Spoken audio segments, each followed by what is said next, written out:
Hello दोस्तों, मैं दिनेश की ओर न्यूज़ टाइम में आपका स्वागत है। इंडिया के संदर्भ में चाइना और इंडिया के सोल्जर्स में नाथुला सेक्टर के अंदर काफ़ी झड़प हो रही है। लद्दाख सेक्टर में भी काफ़ी झड़प हुई हैं। आपस में काफ़ी उनका एक तरह से कहा जाए तो फाइट हुई है वहाँ पर। लेकिन एक इंडिया और चाइना का एक प्रोटोकॉल है, उस प्रोटोकॉल के अंतर्गत जो भी बॉर्डर के ऊपर जो जवान होते हैं बिल्कुल आमने सामने, तो वो कोई वेपन्स नहीं रख सकते अपने साथ में, कोई गन नहीं रख सकते हैं या कोई ऐसा चाकू वगैरह भी नहीं रख सकते हैं। तो वहाँ पे जो भी फाइट होती है वो हैंड टू हैंड होती है। और ये एक प्रोटोकॉल है, बहुत पुराना है इंडिया और चाइना का, जिसके दौरान जो भी फ्रंट पे आमने सामने जो आर्मी के लोग खड़े होते हैं LAC के ऊपर, लाइन ऑफ एक्चुअल कंट्रोल, वहाँ पे उनके पास कोई वेपन्स या हथियार नहीं होते हैं।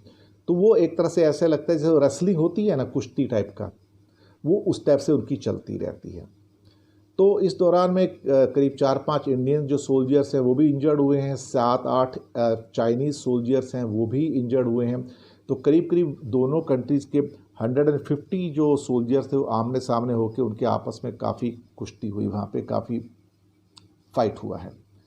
उसके बाद उसके चाइना ने इसको रिजॉल्व करने की बजाय अपने हेलीकॉप्टर्स भेजे वहाँ पे सीमा के पास, बाउंड्री पे। तो उसको देखते हुए इंडिया तो सतर्क था, तो इंडिया ने तुरंत वहाँ पे अपने सुखोई और बाकी जो एयरक्राफ्ट थे वो भी भेजे। तो ये देख के चाइना के जो हेलीकॉप्टर्स थे जो इंडिया की सीमा में नहीं आए थे लेकिन वो वापस चले गए। तो इमीडिएटली देखा कि इंडिया रिटेलिएट कर रहा है, तो फिर उनकी हिम्मत नहीं पड़ी, तो वो वहाँ से वापस चले गए। ये कुछ हरकतें बीच में थोड़ी सी बड़ी हैं और कई बार होती रहती लद्दाख में, और ख़ास तौर से सिक्किम के एरियाज़ में हैं या अरुणाचल के एरियाज़ में ऐसी घटनाएं, और ऐसा थोड़ा सा आक्रामक रवैया देखने को कई बार मिला है।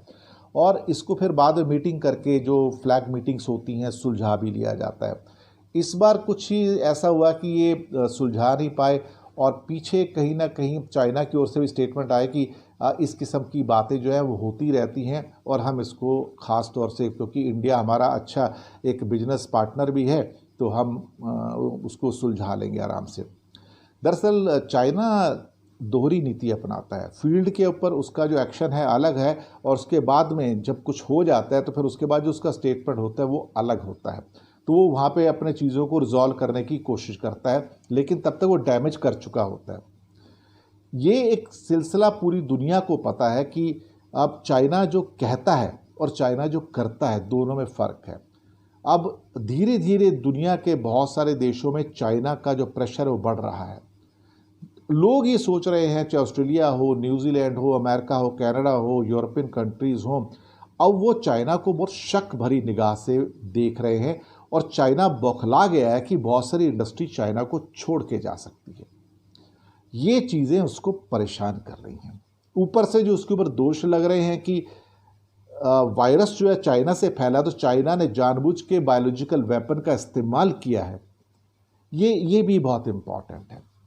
लेकिन किसी भी परिस्थिति के अंदर चाइना के लिए कोई लाभकारी परिस्थितियां, बेनिफिशियल परिस्थितियां निकलती हुई नज़र नहीं आ रही हैं।